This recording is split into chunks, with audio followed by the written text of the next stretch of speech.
নতুন বছরের সান্ত্বনা পুরস্কার এটিএম থেকে টাকা তোলার ঊর্ধ্বসীমা সামান্য বাড়ালো আরবিআই। 1 জানুয়ারি থেকে 4,500 টাকা তোলা যাবে এটিএম থেকে। এতদিন সর্বাধিক 2,500 টাকা তোলা যাচ্ছিল, যদিও বহু জায়গা থেকে অভিযোগ ওঠে সেটুকু ঠিকমতো মিলছে না। নতুন বছরের সেই ভোগান্তি কাটার আশায় দেশবাসী। এটিএম থেকে টাকা তোলার সীমা বাড়ানো হলেও সপ্তাহে মোট 24,000 টাকার ঊর্ধ্বসীমায় অবশ্য কোনো বদল আনা হচ্ছে না।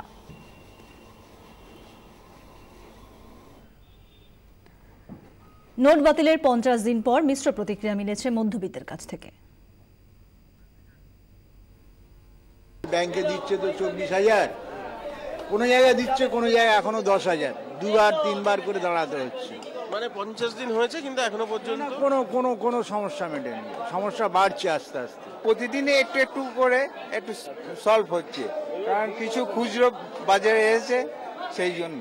চাহিদার তুলনায় নোট বা ব্যাংকে গেলে পরে কম পাওয়া যাচ্ছে, যা ডিমান্ড লোকের সেই অনুযায়ী নোট পাচ্ছে না। যারা মানে রীতিমতো কালো টাকার ব্যবসায়ী, তারা তো কেউ কাউকে দেখছি না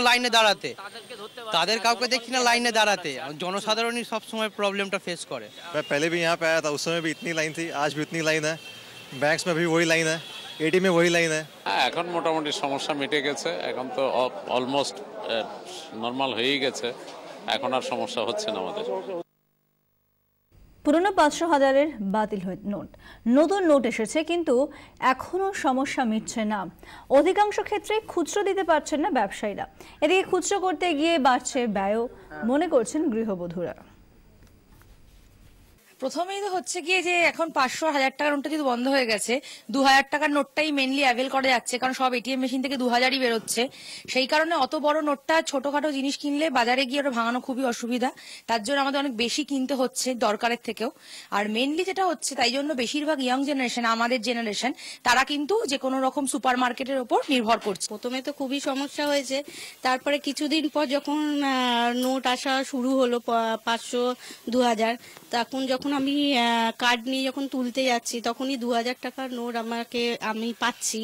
তো 2,000 টাকার নোট নিয়ে যখন বাজারে যাচ্ছি, মুদি দোকানে যাচ্ছি, তখন তো কেউই খুচরো দিতে চাইছে না। সব সময় তো সবাই ধারে দিচ্ছে না, কিছুদিন দিয়েছে।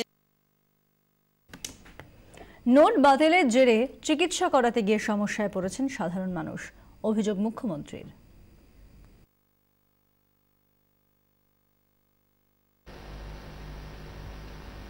হাসপাতালে গেলে সে টাকাটা দেবে কোত্থেকে?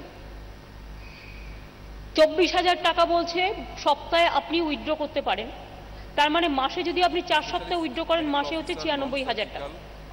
কিন্তু আমরা জানি, যেহেতু আমরা ডিস্ট্রিক্টে গিয়ে রিভিউ মিটিং করেছি, আমার সাথে সেক্রেটারি যারা ছিল সবাই ছিল, চিফ সেক্রেটারি সহ, আমরা জিজ্ঞেস করলাম 100 দিনের কাজে একটা লোক মাইনে পায় 176 টাকা, ও যদি 30 দিনও কাজ করে কত হয়?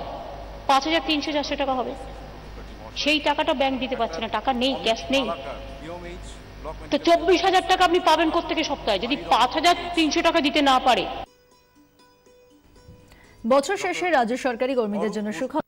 জানুয়ারি মাসে ডিএ পাচ্ছেন তারা। বকেয়া মহার্ঘ ভাতা 10% দেওয়া হচ্ছে রাজ্য সরকারি কর্মীদের। এজন্য সরকারের খরচ হবে প্রায় 3,000 কোটি টাকা। প্রতিবারই জানুয়ারিতে ডিএ দেয় রাজ্য, কখনো 7, কখনো 8%। গত বছর 10% দেওয়া হয়, এবারও তাই। এর ফলে কেন্দ্র রাজ্যে ডিএর ফারাক 56% থেকে কমে দাঁড়ালো 46%। নোট বাতিলের জেরে এবার রাজ্য সরকারি কর্মীদের ডিএ দেওয়া নিয়ে সংশয় তৈরি হয়েছিল। কর্মীদের চিন্তা ছিল আদৌ এবার ডিএ দেওয়া হবে তো। তবে মুখ্যমন্ত্রীর ঘোষণায় শেষ পর্যন্ত নতুন বছরের লক্ষ্মী লাভের পথে রাজ্য সরকারি কর্মী মহল। জানুয়ারি মাসে ডিএ দিয়ে আমাদের, যদিও টাকা পয়সা আমাদের খুবই অভাব, তা সত্ত্বেও 3,000 কোটি টাকা আমাদের তাও খরচা পড়বে। 10% ডিএ এবারও আমরা দিয়ে দিচ্ছি আমাদের স্টেট গভর্নমেন্ট এমপ্লয়িজদের। সেন্ট্রাল গভর্নমেন্টের টাকা ছাপে, ওরা অনেক দিতে পারে, কিন্তু আমি দেওয়ার ইচ্ছে থাকলেও আমার টাকা নেই বলে আমি দিতে পারি না। কিন্তু আমরা জানুয়ারি মাসে কখনো 7 দিই, কখনো 8 দিই, কখনো 10 দিই। আগের বারও 10 দিয়েছিলাম, এবারেও 10 দিয়ে দেবো।